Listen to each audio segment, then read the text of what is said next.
자, 우리가 이렇게 형태적인 부분은 이렇게 살펴봤습니다. 그러면은 관계대명사의 용법을 한번 살펴보겠는데, 우선은 관계대명사가 우리말에서 표현되지 않기 때문에 우리가 조금 어려워할 수 있지만, 이 관계대명사의 해석법과 이 형태를 잘 배합해서 여러분들이 이렇게 해석해 보려고 노력한다면 뭐 정복 못할 만한 내용도 아닙니다.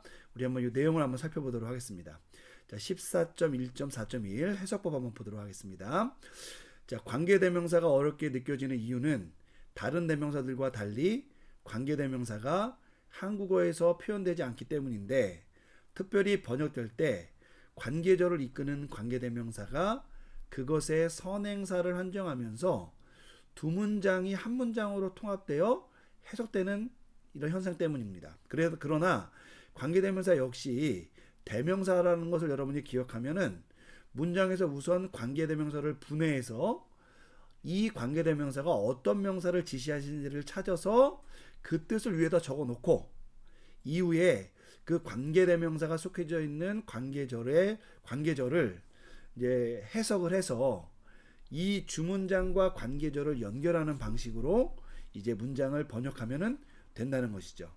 그래서 이 절차를 잘 따라서 해석을 하면은 그렇게 큰 어려움은 없는데, 다만 우리가 예전에 영어 배웠을 때 관계대명사가 어렵다 이렇게 배웠기 때문에 이제 그런 어떤 잔상이 우리 마음에 남아 있어요. 그래서 그걸 빨리 좀 떨쳐버릴 필요가 있습니다. 예문을 한번 보도록 하겠습니다. 자, 헬라어로 한번 읽어보도록 하겠습니다. 마리아 헨 에고 아고 디다스케이 로곤. 자, 이 문장을 해석하면은 우리 거기에 나온 것처럼 내가 인도하는 마리아가 말씀을 가르친다, 이런 뜻이에요. 자, 여기서 우리 관계대명사가 뭐냐면은 제가 지금 점을 찍은 그 아래에 있는 헨인데요. 여러분, 이 헨은 여성 단수 대격 관계대명사입니다. 그러니까 이게 지금 관계절을 이끌고 있는 거예요. 자, 그럼 관계절이 어디서부터 어디까지냐? 제가 한번 밑줄을 쳐보겠습니다. 여기부터 여기까지가 관계절이에요. 자, 요 내용이 마리아로부터 시작해서 디다스케이 로곤이라는 요 주절, 요것과 연관이 된다는 것인데, 우선은 요 관계대명사가 포함되어 있는 요 문장을 우선 해석한 다음에 이것을 주절과 연결시키면 된다. 바로 그 말씀을 드린 겁니다. 그러면 우선은 관계절을 해석하기 위해서는 관계대명사를 분해하고 이것이 무엇을 지시하는지를 찾는 게 되게 중요하죠. 자, 그럼 한번 해보겠습니다. 헨이니까 우리 한번 여성 단수 형태 한번 따라 읽어보겠습니다. 해, 헤스, 해, 헨. 그죠? 그럼 얘는 관계대명사의 여성 단수 대격이죠. 자, 어쨌든 얘는 대명사니까 성과 수는 앞선 명사에 일치시키고 격은 따로 간다. 여러분, 요거만 기억하시면 되는 거예요. 자, 그러면 여성 단수 명사가 어디 있느냐 찾아보니까 앞에 나온 단어가 마리아가 있고요. 맨 뒤에 로곤이라는 단어가 있는데, 우리 마리아는 여성 단수 주격이고 로곤은 남성 단수 대격이란 말이에요. 그러니까 관계대명사가 여성 단수니까 얘는 뭘 가리키는 거냐면 마리아를 가리키는 거죠. 그러니까 여러분, 이렇게 우선 찾고 나서 요 관계대명사 위에다가 이것이 무엇을 가리킨지 뜻을 쓰라 이거예요. 그럼 제가 한번 써보겠습니다. 자, 이렇게 해서, 자, 얘가 마리아를 가리키니까 우리말로 쓸게요. 마리아죠. 자, 마리아고 얘는 대격이잖아요. 그럼 우리말로 어떻게 하면 되냐면 마리아를 이렇게 하면 된다는 거예요. 자, 이렇게 만들어 놓고 이 마리아를 포함되어서 되어 있는 요 관계절, 그러니까 관계대명사와 관련되어 있는 요 절을 밑줄 친 부분을 해석하면 되는 거죠. 그러면 에고는 나는 이런 뜻이고 아고는 인도한다는 뜻이니까 얘는 문장이 이렇게 되는 거죠. 요걸 한번 제가 다시 한번 써보겠습니다. 내가 마리아를 인도한다. 이렇게 된다는 거예요. 그러니까 요 문장이 여러분 처음으로 이제 등장하는 것이죠. 그리고 나서 요 문장과 더불어서 고려해야 될 문장이 뭐냐면 바로 요 문장이에요. 주문장. 다시 말해서 마리아가 말씀을 가르친다. 그러니까 요 문장들이 합쳐져서 이제 소위 말하면 하나의 의미를 이루게 된다는 거죠. 여기서 공통되는 것이 뭐냐? 바로 마리아죠. 요 마리아, 요 마리아. 그런데 여기서 이제 주의할 것은 뭐냐면 이 마리아, 마리아가 겹칠 때 여러분 주절이 진짜죠. 그래서 요 관계대명사 절의 의미가 요 안으로 들어가야 돼요. 그러면 어떻게 해야 되느냐? 우리말로는 요 부분을 변경을 시켜야 돼요. 우선 어떻게 되냐면 마리아가 말씀을 가르친다. 요 위에다가 내가 마리아를 인도한다. 이 부분을 합쳐 놓는다는 거예요. 자, 그러면 어떻게 합치느냐? 요것과 요것을 합쳐야 되니까 어쩔 수 없이 위에 있는 문장을 일단 변경시켜야 될 사안이 된다는 거죠. 그래서 요걸 어떻게 변경하느냐? 내가 인도하는 마리아를 이렇게 변경해야 된다는 거예요. 그러면 여기에 있는 요 마리아라는 요 말이랑 요 마리아가 겹치게 되니까 우리말로 하면은 내가 인도하는 마리아를 생략을 하게 되고 그것이 바로 요 마리아를 꾸며주게 된다라는 형태로 여러분들이 이해하시면 돼야 된다는 거죠. 그럼 우리말로는 어떻게 되느냐 합치니까 내가 인도하는 마리아를 요거는 생략 그리고 요것을 그대로 연결해서 마리아가 말씀을 가르친다. 요렇게 해석하면 된다는 거예요. 그러니까 여러분 일단에 두 가지 정도의 과정을 거쳐야 되는 거예요. 하나는 관계대명사 절에서 관계대명사가 어떤 명사를 지시하느냐 찾아서 의미를 기록하는 첫 번째 과정. 그리고 그것을 기본으로 해서 관계대명사를 절을 해석하고 문장을 써놓고 그리고 주절은 따로 번역해 놓은 다음에 겹치는 것들을 고려해서 관계대명사에 있는 그 문장을 주절로 합치는 거. 요게 바로 관계대명사절을 해석하는 가장 키 포인트가 되는 겁니다. 여러분 요것을 우리가 잘 수행만 하면은 특별하게 관계대명사절이 어려운 것은 없다. 이렇게 생각해도 무방합니다. 자, 우리가 어떻게 관계대명사를 해석하는지에 대한 내용들을 앞에서 구두로 또 글자로 설명을 해드렸는데 요게 이렇게 뒤에 설명을 보면은 어떻게 하라는지도 제가 책에 자세히 기술해 놨으니까 살펴 보시면 되겠고요. 어쨌든 이 관계대명사는 주절과 관계절을 합치는 것 이것이 핵심이니까 여러분들이 요 점을 좀 염두에 다 두고 이제 공부하시면 되겠습니다. 그런데 이제 관계대명사가 이렇게까지만 사용되면 그렇게 큰 어려움은 없어요. 그런데 두 가지 어려운 점이 있습니다. 하나는 여기 나오는 그 14.1.4.2에 나오는 격동화 현상이랑 177쪽에 있는 선행사 없는 관계대명사라는 이 두 가지 용법이 조금 관계대명사와 관련해서 좀 어려운 부분이라고 할 수가 있어요. 그래서 여러분들이 이 점을 좀 잘 이해하는 데까지 하면 관계대명사는 이제 크게 이제 어려움이 없을 거라 생각이 됩니다. 한번 현상을 한번 읽어보겠습니다. 우선은 격동화 현상부터 읽어볼게요. 자, 격동화 현상은 상호 인접한 서로 다른 격의 형태를 가진 명사가 특정 조건 하에서 한쪽 형태로 바뀌는 걸 말하는 거예요. 여러분 우리가 동화된다 그러면은 한쪽이 한쪽으로 이렇게 비슷해지는 걸 동화라고 얘기하지 않습니까? 바로 이제 어떤 명사 두 개가 이렇게 연이어 나오는데 하나가 만약에 속격이고 하나가 대격이다. 그럼 이 대격이 속격 형태로 바뀌는 것. 이런 거를 이제 격동화 현상이라고 얘기하는 거예요. 자, 관계대명사가 이제 바로 그런 격동화 현상을 겪게 되는데, 그거에 대한 규칙이 바로 뒤에 나옵니다. 한번 읽어보도록 하겠습니다. 이 부분이에요. 관계대명사의 선행명사의 격이 속격 아니면 역격. 그러니까 주격과 대격은 안 돼요.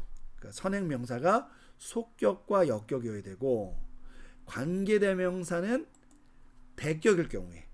그러니까 주격, 속격, 역격은 또 안 돼. 그러니까 쉽게 말하면 선행명사는 속격, 역격, 그리고 관계대명사는 대격일 경우에 이럴 경우에 관계대명사가 선행명사의 격 형태, 즉 속격일 경우에는 속격 형태로, 역격일 형태에는 역격 형태일 때에는 역격 형태로 형태가 동화된다는 거예요. 근데 여러분 이게 있잖아요. 형태가 동화가 되는 거지 관계대명사가 관계대명사 절에서 기능이 바뀌는 건 아니에요. 그게 무슨 말이냐? 바로 이겁니다. 비록 위의 규칙에 따라 관계대명사가 속격 혹은 역격으로 변형된다 할지라도 관계대명사는 대격일 경우에 그렇게 바뀌는 거니까 여전히 관계절에서는 대격, 즉 목적어의 기능을 한다 이거예요. 그래서 우리가 관계대명사절이 눈으로 보기에는 속격형, 역격 형태로 보일지라도 그것이 동화된 경우라고 한다면 해석은 목적어로 해석을 해야 된다는 거죠. 그러니까 여러분 이것이 형태와 의미가 일치하지 않으니까 사실은 이 격동화 현상을 우리가 이해를 못하면 얘는 100% 틀릴 수밖에 없는 그런 문제가 된다는 겁니다. 자, 그럼 한번 격동화 현상에 대한 예를 한번 보도록 하겠습니다. 자, 위에 보면 위에 있는 문장을 한번 따라해 보겠습니다. 아델포스, 마리아스, 헨, 아고, 디다스케이, 로곤이에요. 자, 우리 관계대명사절이 어딘지 관계절이 어딘지 한번 밑줄을 쳐보면 요게 관계절이죠. 그죠? 자, 그러면은 어떻게 해석이 되느냐? 요거는 자, 여성 단수 대격이니까 얘는 뭘 가리키냐면 당연히 마리아를 가리키겠죠. 그죠? 왜냐면 앞에 나온 단어들 중에서 아델포스는 형제니까 남성 단수 주격, 마리아는 여성 단수 속격, 뒤에 나오는 로고는 남성 단수 대격이니까 여성 단수 형태는 얘밖에 없으니까 얘가 마리아겠죠. 그죠? 한번 써보겠습니다. 마리아. 그리고 얘가 대격이니까 를 이렇게 해석하면 되죠. 자, 그러면 어떻게 해석하느냐? 관계절을 아고는 인도하다니까 이렇게 해석하면 되는 거예요. 내가 아고 마리아를 인도한다. 자, 요 문장과 요게 나타난 요 마리아. 그러니까 쉽게 말하면 요게 나타난 관계정사의 마리아와 요 선행명사 마리아를 연결시켜야 되는 거예요. 그럼 이렇게 되겠죠? 내가 인도하는 마리아의 형제가 말씀을 가르친다. 이렇게 해석을 하면 되는 겁니다. 그런데 얘는 앞에 있는 것이 속격이고 뒤에 있는 것이 대격이잖아요. 그러니까 사실은 어떤 현상의 조건에 맞냐면 격동화 현상에 맞는 거예요. 자, 그런데 얘는 그냥 대격 형태로 썼지만 격동화 현상으로 바꿔줄 수 있다는 거죠. 자, 다시 한번 여성단수 속격이고 원래는 대격이어야 되는데 문맥상 얘가 선행명사가 속격 혹은 역격이고 관계대명사가 대격일 때에는 형태를 바꿔준다고 했으니까 요 대격 형태를 뭐로 바꿔줬냐면 속격 형태로 바꿔줬다 이거예요. 자, 그러면 우선 우리가 얼핏 보기에는 얘가 속격이 되니까 어떻게 되겠어요?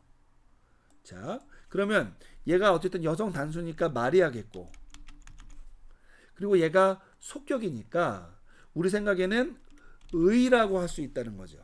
하지만 의라고 하면 얘는 당연히 뭐가 돼요? 틀린 겁니다. 왜요? 사실은 얘는 목적격이어야 되는데 대격이어야 되는데 형태상 격동화를 통해서 속격 형태로 나타난 거죠. 그러니까 얘는 형태는 변경됐지만 의미는 여전히 목적어로 사용돼야 된다는 거예요. 그래서 우리 눈에는 의라고 하고 싶지만 얘는 해석을 여전히 뭐로 해석해야 된다? 마리아 를로 해석해야 된다는 거죠. 그러니까 사실은 문장 형태가 좀 다를 뿐이지 요 형태나 문장의 해석은 동일하다라고 이해하시면 되는 겁니다. 그러니까 여러분 격동화 현상이 그러면 헬러 성경에 자주 나오느냐고 물어볼 수가 있는데 네, 자주 나옵니다. 제가 한글 성경 말고 헬러 성경을 이렇게 읽다 보면은 종종 왜 이게 속격으로 나왔지 하고 느껴지는 경우가 있거든요. 문장상 대격이 나와야 되는데 그거를 면밀히 살펴보면 관계대명사의 경우에는 대부분 다 이런 격동화 현상으로 인해서 만들어지는 경우가 많습니다. 왜 이런 격동화 현상이 일어나는지는 정확히 알 수는 없는데 우선 의미가 분명한데 읽기 위한 발음을 유사성을 만들어 주거나 하는 그런 어떤 의도 때문이 아니었나 생각이 됩니다. 하지만 정확히 알 수는 없어요. 자, 우리 요거 외에 한 가지 더 주의해야 될 내용이 있다 그랬죠? 바로 선행사 없는 관계대명사예요.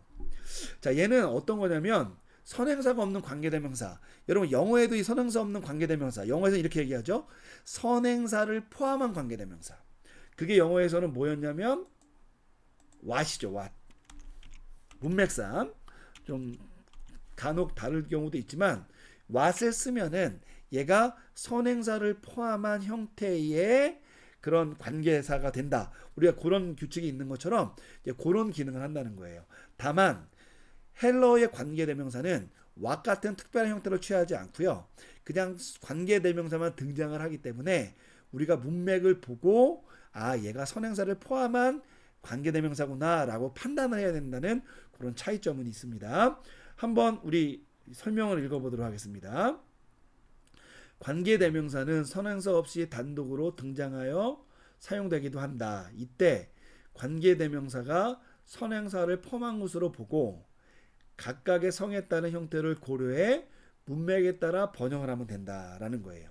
우리 성경에 한번 예를 살펴봤습니다. 누가복음 9장 50절의 예인데요. 한번 같이 읽어보겠습니다. 시작. 호스 가르 우쿠 에스틴 까튀몬 혹은 까트 휘몬 휘페르 휘몬 에스틴이에요. 여러분 여기서 관계대명사 절이 무엇이냐? 요거죠. 요 호스부터 카티몬까지가 관계대명사 절이에요. 자, 그런데 이 관계대명사를 잘 보면은 얘는 남성 단수 주격인데 사실은 문맥상 남성 단수 주격에 해당하는 명사가 등장하잖아요. 물론 억지로 여기 나타난 주동사 안에 숨은 주어 3인칭 주어가 얘가 관계대명사가 한정하는 것이다라고 볼 수 있지만 표면적으로는 관계대명사가 등장하지 않는다라는 거예요. 바로 이 점이 굉장히 이제 우리에게는 이렇게 해석할 것인가 아니면 선행사를 포함한 관계대명사로 이해할 것이냐 그런 문제가 생길 수 있다는 거죠. 그래서 이 경우에 많은 학자들은 이것이 선행사를 포함한 것이라고 본다는 거예요. 그러면 남성 단수 주격이니까 그냥 뭐뭐하는 자 혹은 뭐뭐하는 남자 이렇게 해석하면 된다는 거죠. 우리 한국어 성경에도 이렇게 되어 있어요.